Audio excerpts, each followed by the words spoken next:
प्रिय मित्रों, जय श्री कृष्ण। मैं हूं आचार्य डॉक्टर विष्णु कुमार मिश्रा। आपका काल निर्णय पर बहुत बहुत स्वागत करता हूं, आपका बहुत बहुत अभिनंदन करता हूं। समय के साथ निश्चित रूप से कुछ विषय वस्तुओं में परिवर्तन देखने को मिलता है। पिछले कुछ समय पहले की बात है जब समाज के लिए, राष्ट्र के लिए, राष्ट्रहित के लिए संघर्ष करना, राष्ट्रीय मुद्दों को उठाना राष्ट्रभक्ति का प्रतीक माना जाता था। निस्वार्थ भाव से समाज की, राष्ट्र की, जनता की सेवा ही सर्वोपरि राजनीति का अंग माना जाता था। लेकिन वक्त बदला, वक्त के साथ जो है शब्दों की परिभाषाएं भी बदल गई। आज हम राजनीति को लेकर के सिर्फ इतना ही कह सकते हैं कि जैसे इस देश में बहुत सी इंडस्ट्रियां, बहुत से धंधे, बहुत से उद्योग, कल कारखाने पनप रहे हैं, फल फूल रहे हैं, ठीक उसी तरह से राजनीति भी एक उद्योग का दर्जा ले चुकी है। राजनीति भी कैरियर का एक अंग बन चुका है, राजनीति भी कैरियर का हिस्सा बन चुका है। खैर, आज हम जो आपसे चर्चा करने वाले हैं वो यह है कि अगर आपकी राजनीति में रुचि है, आप राजनीति के क्षेत्र में दखल अंदाजी करना चाहते हैं, राजनीति के क्षेत्र में प्रवेश करना चाहते हैं, तो आज हम इस वीडियो पर आपका बहुत बहुत स्वागत करता हूं। पर विषय क्रम में हम आगे बढ़ें उससे पहले आपसे आग्रह कि अगर आपने अभी तक हमारे इस चैनल को सब्सक्राइब नहीं किया है तो प्लीज चैनल को सब्सक्राइब करें, साथ ही नोटिफिकेशन बेल को भी प्रेस कर दें। अगर आप अपनी या अपनों की जन्म कुंडली का बृहद प्रेडिक्शन कराना चाहते हैं, विश्लेषण कराना चाहते हैं, या कि उत्तम क्वालिटी का रियल राशि रत्न आदि प्राप्त करना चाहते हैं, तो स्क्रीन पर फ्लैश हो रहे नंबरों पर आप हमसे संपर्क कर सकते हैं। तो हम आपको बताएंगे इस वीडियो में कि वो कौन कौन से ग्रह हैं जो राजनीति के क्षेत्र में आपका स्तर उठा सकते हैं। नवग्रहों में सूर्य जो है स्वयं राजा है, सूर्य स्वयं सरकार है। तो अगर आप सरकार के बीच में कोई दखल अंदाजी करना चाहते हैं, सरकार से किसी किस्म का लाभ उठाना चाहते हैं, या कि सरकार बनाना चाहते हैं, या कि आप मंत्री, मिनिस्टर, विधायक बनना चाहते हैं, आप सरकार का हिस्सा बनना चाहते हैं, तो आपकी जन्म कुंडली में सूर्य का मजबूत होना जरूरी है।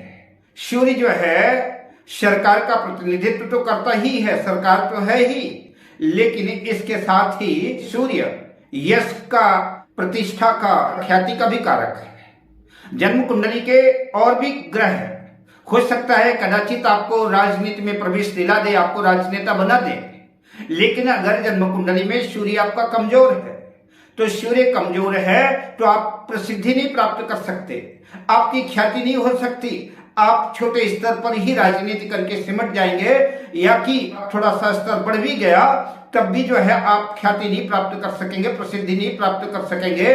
तो प्रसिद्धि प्राप्त करने के लिए आवश्यक है कि जन्म कुंडली में आपके सूर्य का मजबूत होना आवश्यक है। सूर्य जन्म कुंडली में मेष राशि में स्थित हो तो मेष राशि में सूर्य उच्च का हो जाएगा। जन्म कुंडली में सूर्य सिंह राशि में अगर स्थित है तो सिंह राशि सूर्य की स्वयं मूल त्रिकोण राशि है, सूर्य की स्वराशि है, तो सूर्य अपने घर में होगा, तो ऐसी कंडीशन में सूर्य मजबूत होगा। अगर आपकी जन्म कुंडली में सूर्य जो है उच्च राशि मेष राशि में है या कि सिंह राशि में है, तो समझ के चलिए कि आप राजनीति करेंगे तो राजनीति में सूर्य जो है आपको जो है उच्च स्थान प्रदान करेगा और आपकी प्रतिष्ठा को जो है, आपकी ख्याति को, आपकी प्रसिद्धि को बढ़ाएगा, और आप राजनीति के माध्यम से शोहरत, दौलत सब कुछ अर्जित करेंगे।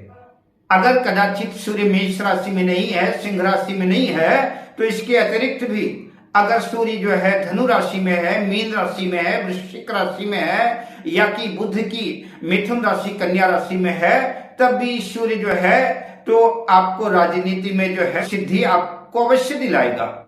इसके अतिरिक्त सूर्य के बाद जो दूसरे नंबर का ग्रह है जो राजनीति में आपको प्रवेश दिलाएगा, वो सूर्य पुत्र शनि है।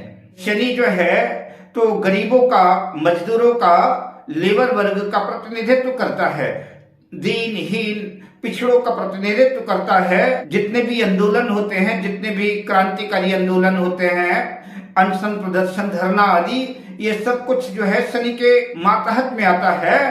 तो राजनीति में प्रवेश करने के लिए शनि का जन्म कुंडली में मजबूत होना आवश्यक है। जनता और सरकार के बीच में सामंजस्य बनाने का भी जो काम करता है वो शनि ही करता है। अतः जन्म कुंडली में सूर्य के साथ शनि का भी मजबूत होना आवश्यक है। और बात करें गुरु की और शुक्र की, तो नवग्रहों में गुरु और शुक्र दोनों मंत्री पद पर विभूषित है, मंत्री पद का दर्जा प्राप्त है इनको। तो अगर आप मंत्री बनना चाहते हैं, राजनीति में प्रवेश करना चाहते हैं, और गुरु वैसे भी ज्ञान के कारक हैं, शुक्र ज्ञान के कारक है, गुरु और शुक्र के बिना ज्ञान का होना असंभव है। तो राजनीति करें, राजनीति के साथ एक महत्वपूर्ण ज्ञान भी हो, उसके लिए गुरु और शुक्र का भी मजबूत होना आवश्यक है। बात करें राहु की, तो राहु भी जो है साम दाम दंड भेद का कारक है। राहु कूटनीतिज्ञ है, राहु अवसरवादी है, समय को भुनाने की कला राहु के पास है। इसलिए राहु का भी मजबूत होना जन्म कुंडली में राजनीति की सफलता का श्रेष्ठतम शिखर स्पर्श करने का एक महत्वपूर्ण माध्यम बन सकता है। तो जन्म कुंडली में सूर्य का मजबूत होना आवश्यक है, शनि का मजबूत होना आवश्यक है, गुरु और शुक्र भी जन्म कुंडली में मजबूत हों। बात बुध की करें तो बुध अक्सर ही जो है सूर्य के सबसे नजदीक ग्रह होने की वजह से अक्सर सूर्य के साथ ही रहता है, बुधादित्य योग बनाता है। तो जन्म कुंडली में इन ग्रहों का मजबूत होना जरूरी है। अब जन्म कुंडली के उन 12 भावों की बात करें कि वो 12 भाव कौन कौन से हैं जो जन्म कुंडली में मजबूत होने चाहिए। तो उन 12 भावों में ये जो जन्म कुंडली का ये प्रथम भाव है, जिसे हम लग्न भाव भी कहते हैं, लग्न कहते हैं। तो इस लग्न का भी मजबूत होना जरूरी है, इस पर शुभ ग्रहों का प्रभाव हो। और लग्न और लग्नेश जितने मजबूत होंगे, जितने स्ट्रांग होंगे, हम राजनीति के क्षेत्र में उतने ही सशक्त होंगे। जन्म कुंडली का ये द्वितीय भाव, जन्म कुंडली का ये दूसरा भाव जो है, द्वितीय भाव वाणी का भाव है आपकी। अगर जन्म कुंडली का द्वितीय भाव मजबूत है तो आपके अंदर वाक शक्ति, आपके बोलने की कला, आपके बोलने में जादू भरा होगा। और आप जब भाषण देंगे, भाषण करेंगे, तो आपके दमदार प्रभावशाली भाषण से लोग प्रभावित होंगे और उससे प्रभावित होकर के आपकी प्रतिष्ठा, आपकी यश कीर्ति बढ़ेगी। तो जन्म कुंडली का ये द्वितीय भाव भी जो है आपके राजनीति के वर्चस्व को बढ़ाने के लिए जन्म कुंडली का ये दूसरा भाव भी मजबूत होना आवश्यक है। जन्म कुंडली का ये तीसरा भाव, ये आपके पराक्रम का भाव है, ये आपके शौर्य का भाव है। और आप चूंकि राजनीति को हम एक करियर का ही दर्जा दें, तो करियर का भाव, कर्म का भाव दशम भाव है, और दशम भाव से ये तीसरा भाव छठा भाव है। तो आपके जो करियर के शत्रु हैं, जो आपके राजनीतिक प्रतिद्वंदी हैं, जो आपको नीचा दिखाना चाहते हैं, जो आपके मार्ग पे अवरोध पैदा करना चाहते हैं, उन समस्याओं को हल करने के लिए, उन समस्याओं से निजात पाने के लिए आपके जन्म कुंडली का ये तृतीय भाव, जो आपके शौर्य और पराक्रम का भाव है, ये भी मजबूत होना आवश्यक है, ताकि आप उनका समाधान जो है अपने शत्रुओं का, उनका सॉल्यूशन खोज सकें।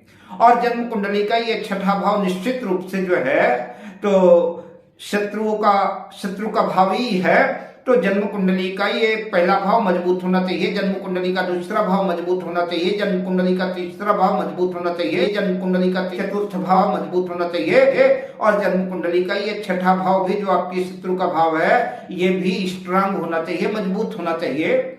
और कदाचित आपको आपके भाग्य का भी सपोर्ट मिले, आपके भाग्य का साथ मिले, तो जन्म कुंडली का नवम भाग्य भाव भी मजबूत हो तो ज्यादा अच्छा है। और जन्म कुंडली का दशम भाव चूंकि आपके करियर का ही, आपके कर्म का ही स्थान है, तो इसको भी मजबूत होना आवश्यक है। अब मैं आपसे लेता हूं विदा, शुभकामनाओं के साथ। जय श्री कृष्ण।